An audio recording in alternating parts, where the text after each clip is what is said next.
What's going on, everybody? MetaBlade427 here, and I present to you Let's Play Mega Man Battle number 2. In the last episode, we ran around and we got our double S license and our triple S license. So now you may be asking yourself, why am I here in Undernet 7? Well, I'm going to use those licenses that we got in order to be able to open up a bunch of cubes that were blocking our path last time we were here. I told you that you'd be able to go forward and get some pretty good stuff if you were able to get the licenses. So let's go here and use our double S license to knock this one open. Up and over here, we should come across another cube for a triple S license. And as you can see, here's a purple mystery data behind it, to which we will use an unlocker. Boom! And get the anti-sword H, which is pretty much a trap chip. You set that up, and the first enemy to use a sword technique will get hit with 100 points of damage. So, something like Proto Man, or a Swordy, or I believe even Nightman, his Wrecking Ball is counted as a sword technique as well. So, set that up, and as soon as it goes bang, then they go ouch. Next one, double S license. And a lot closer to that one, we now have a triple S license. So, it would be recommended for you to get your double and triple S license pretty much back to back if you have the ability to, because otherwise you'll come here, try to open up a cube, find out that you're still blocked, and you'll be able to, or you won't be able to get such great prizes such as a Recover 300R. So it's pretty much the strongest recovery unit you have in the game outside of a special technique which I have not shown yet. And it is an R, so hooray for R's and G's in this game, seriously. They're the two greatest letters in this game. I mean, there's some other good letters in here as well, but R's and G's have pretty much been carrying me this entire game. Using our triple S license now to crack open this last cube, we're going to go up, we're going to make a left and go around this windy path here. Not as annoying as Ms. Millionaire's path from her purse to the internet, but just as, well, there, I guess. Using another unlocker. Let's crack this. And boom! Silver Fist L, which is pretty much just like all the other fists that we've been seeing. You know, 140 damage, punches things in front of you, can break blocks, things along that ways. So, as far as the internet goes, the generalized internet, not counting the World 3 areas, that's pretty much it. We have done everything we possibly could. We've opened up all the cubes, we fought all the Navis, and pretty much unless you want to run around, you do need to S-rank every Navi in the game. So outside of that, you're pretty much done this far. So I'm going to meet you guys in World 3 Area 1 to use our licenses a little bit more. This is double, triple, whatever. Alright, here we are in World 3 Area 1. Why don't we start off by going to the left and around this way to this cube. Let's use our triple S license to go on down and grab the blue mystery data that's right here, which happens to be a lava stage V. So if you want to turn the entire playing field into a fiery pit of death, that would be the most appropriate way to do that. Heading up over here, we will have another block right here as a double S license. Crack that open. Going forward in order to be able to get the blue mystery data here, which happens to be another bug frag. We are almost at every bug frag you could possibly get in the game. We're very close to that point. So if you remember, here is where we fought Pharaoh Man version 1. So why don't we go ahead, head on into, ta-da, World 3 Area 2. What I'm going to do is I'm going to actually switch over to this folder. I'm going to use my G folder, my Gator folder for the time being, because there are things here that are a little bit difficult to handle. There's only one set of protectors that we're going to have to deal with, which we're going to do right now, and quite frankly, it just makes things, I should have went the other way, a little bit easier to deal with otherwise. So until we get then, when we start running into some new enemies, here we go, Ratty 3s, 160 HP, they do 120 damage, and they will give you the most powerful of their attacks, the Rattan 3 ability, which is a very fast little guy that you throw off and whoosh, goes like all the other ones. So I'm going to use my Gator folder to its full advantage, and to be honest with you, it's been pretty good. I've been doing some practice runs through these areas, and the Gator folder works just as well on viruses as it does on Navis, and let me show you why. Wind Fan Gateman with an attack plus 20. I may even want to switch around some of the attack pluses in order to make things a little stronger, because we will be fighting things with some pretty high auras. I know we fought a few of the Scuttlers, whatever, the red, blue, yellow, and green guys. There's actually a 5th version of them, which we will meet later. Ooh, an S rank. Oh, not bad. Rat 3P. And they have a very 150 point aura on them, so we would need something a little bit stronger than Gator in order to crack it. Not so much stronger, but at least maybe power up Gator. So you're going to take the conveyor belts all the way up and around. If you notice anything about World 3 Area 2, there's a lot of conveyor belts, so it gets kind of annoying from time to time to navigate these areas with all of the conveyor belts to send you off in all the different directions. But you want to go all the way up and around. You want to equip a good folder that has something like a time bomb or an ultra bomb or something that's not a life sword in it, because when you go forward, you're going to go up against 3 Protecto 2s. These have 350 HP apiece, and so you obviously need something a little bit stronger in order to kill them. Same rules apply. They must all die at the same time. And a thing like Gator doesn't work because each shot on a Gator does only 100 damage, maybe more depending on if you power it up. But it won't be enough to kill them all, because no matter what, they will not die from anything less than, well, 350 damage in one shot. As you can see, what I'm doing is I'm starting to put together a time bomb, an ultra bomb, which I don't think I've shown before. So consider that a fun little thing right here in order to see a brand new program advance, pending if it'll actually come to me. Let me hold off on this invisible one. Go invisible. Alright, good. They don't hit me now. We're almost there. We have a time bomb 2. I need the time bomb 1. So I have the 3 in there as well. Come on. Let's go. Bring it on. Let's do this. Come on. Come on. Alright, let's go invisible one more time. Yes, time bomb 1. It's a 3-second timer, so yeah, that should be fine. So let me just grab this. Alright. Program advance, activate. Time bomb 1, 2, and 3G makes a time bomb plus. Throwing it down in the field, as you can see, is a much larger bomb. It does a massive amount of damage. I believe that was 500. And it hits the entire field, thus destroying everybody at the same time. A lot of fun to use, especially when you're running around using it against like other viruses and things along that way. It's not so good with Navis because it can be destroyed. And at this level, we do have a purple mystery data. Unlocking it to discover the Old Wood W. So basically what the Old Wood is it's Woodman technique from Battle Network 1, you know, firing off the wood tower summons that come up randomly throughout the side of the field. It's a wood technique, probably one of the strongest ones in this particular game, because wood, for some reason, doesn't get too much love. I don't know why. It's a little upsetting. Wood's really not that bad of an element in this game. But I digress. If you follow the path that I just did, going up that one area all the way up to this particular conveyor belt, it'll push you in front of this blue mystery data, which is... What? Oh, it's full energy. I can't take it because I'm full. So you know what? Why don't we actually use one? There we go. 7 full energies. Boom, let's use it. Now we're at full health. And, hey, stop it. And we shall pick up the full energy in order to be back at 7, so we don't have to buy it. And use the teleporter, whoosh, to jump across to the other side.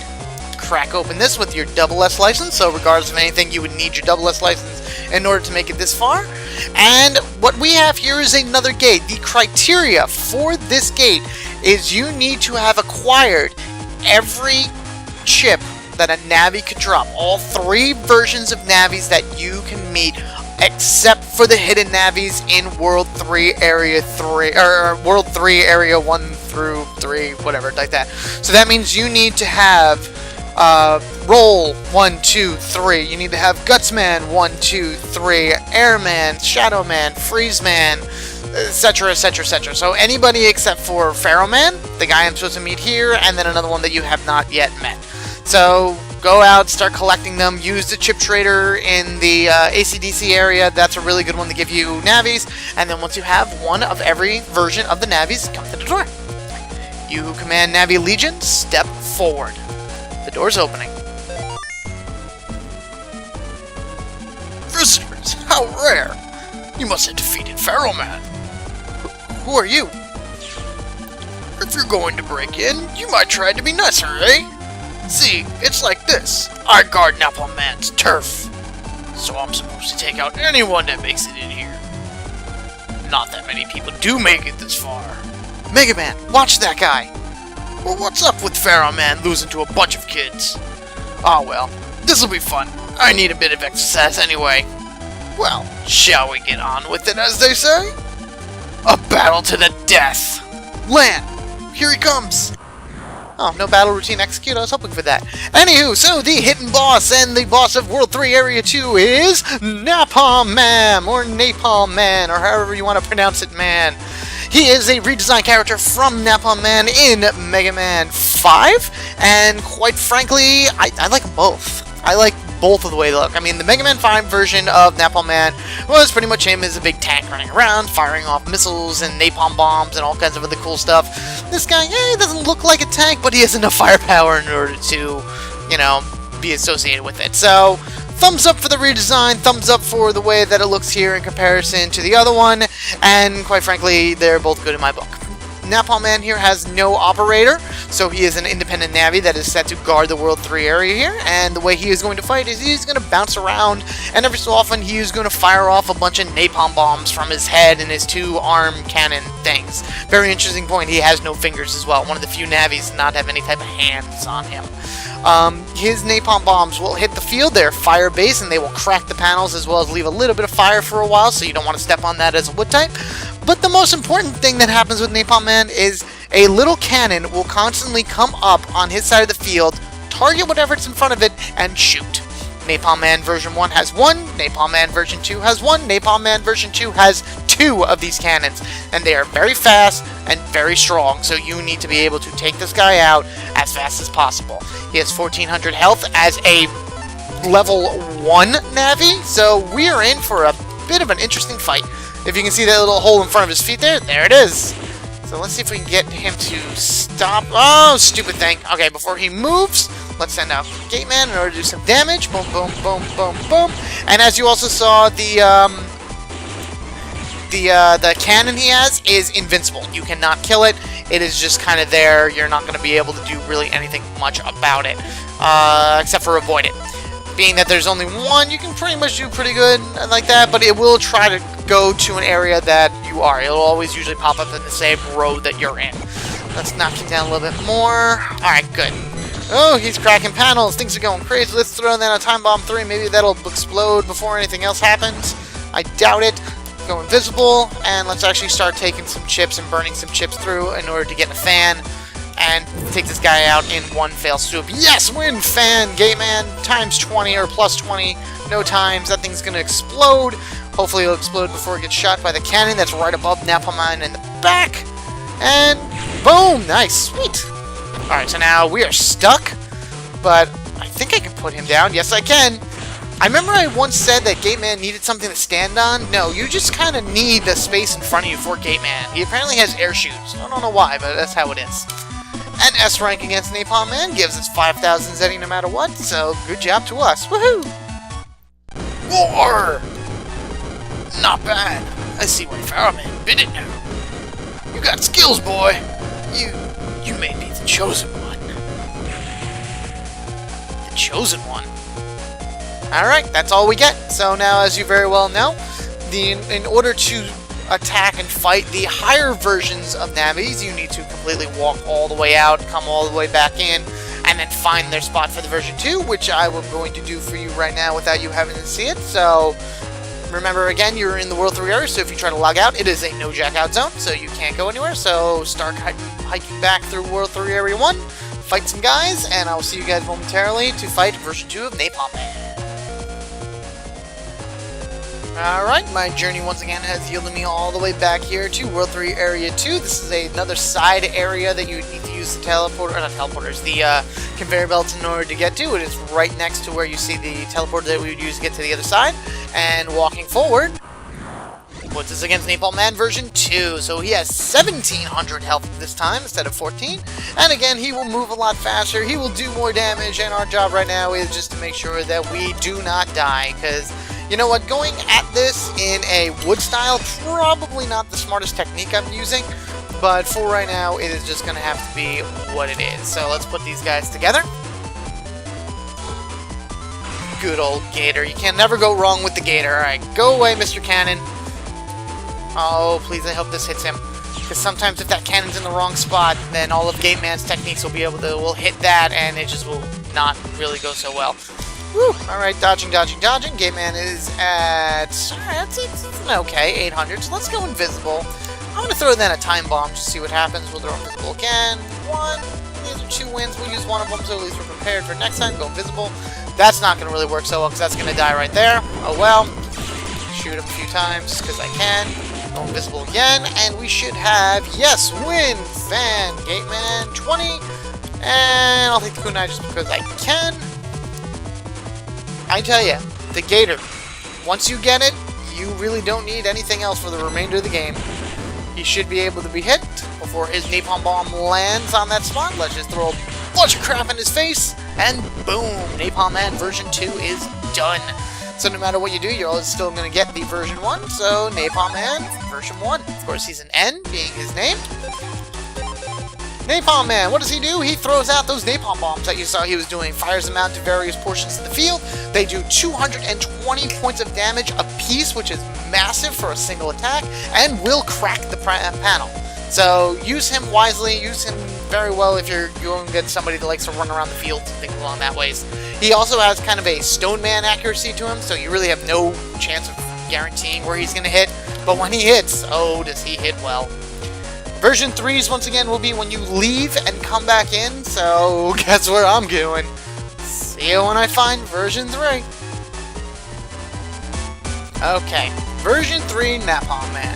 2,000 HP, which means we're going to need multiple gators in order to take him down, or at least multiple ways in order to figure out the best way to do some damage.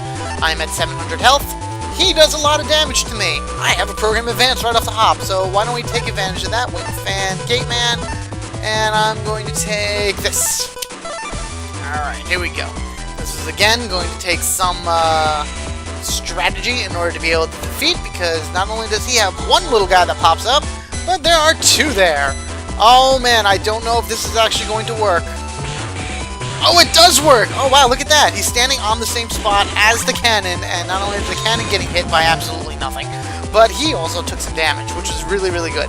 Okay, so we have some Gate Man. I did find a Life Orb 1G, which really doesn't help me right now because, well, let's face it, it's, anything he does to me is going to hurt. I'm going to save this 20, and I'm going to take a Gate Man in order to kind of move things along. So let's do that. Woo! Run away. I stepped on that, which negated, for the most part, one hit. Ooh, run away. Oh man, oh man, oh man! Blow up, blow up! Nope, it got blown up. It got blown up. We need this. Oh man, I'd love to keep the... Alright, I'd rather have two... Do I want 2 program advances, or do I want to power up 1? You know what, I think a super powered program advance would be probably my best bet right now, so... Ow! No, of course not. Of course it's not going to give me one of those. Go invisible. And... Alright, here we go. Let's get ready. Oof! Away! Come on! Yes! Win! Fan! Gate Man times 40? And with Napalm Man standing right there, hopefully I'll be able to hit him before he does anything! He's in the back! Please, Gate Man, go past that one guy! No! No! Oh, I am in trouble. Oh, I am in major trouble. Oh, I am in so much trouble. Yeah, I'm probably in a lot of trouble, aren't I? Run away! Okay, I may be able to hit him with this. Win Fan Gate Man times 20. Oh man, please tell me that this is enough to beat him. Do not move. Do not move, you purple crazy jerk, you. Go! Go, Gator, go! Alright, here we go. He had 1,100. 1, 2... He's not dead! He is not dead. Go invisible. Oh, he's doing a big one. That is pretty much the equivalent of kind of a big bomb. Oh man, that's all I got. And he has 20 health. Come on. Come on. Oh, jeez. I don't want to die. Just shoot him. Come on. Jerk. No. 2. Come on, 2. One more shot. One more shot anywhere. Just hit him. Oh, jeez. Oh, man. That stupid cannon didn't get in my way. He would have been dead a long time ago. But until then, we have a version 3. But we got 5,000 Zenny from him. That's really not bad at all. And I have 40 health, so I'm going to have to figure out a way to get out of it. I'm going to probably get out of here, restock on some sub-chips. I'll probably be sneak running my way out of here. And then, in the next episode, I will come back in order to go to World 3, Area 3, and finish up all the new areas, see the last remaining Navi that we have not been able to encounter yet in the game, and see what other fun things they have in store. So, rate, comment, subscribe as I ask you to do in almost every YouTube episode. I thank you guys for watching. I look forward to seeing you in the next episode, where we will go and just finish this up, I guess. Finish up all the new areas. We're still not done yet. There's still a few more things that I want to do with the game. A few more secrets and things like that. But until then, alright. Catch you later, guys. Have a good one.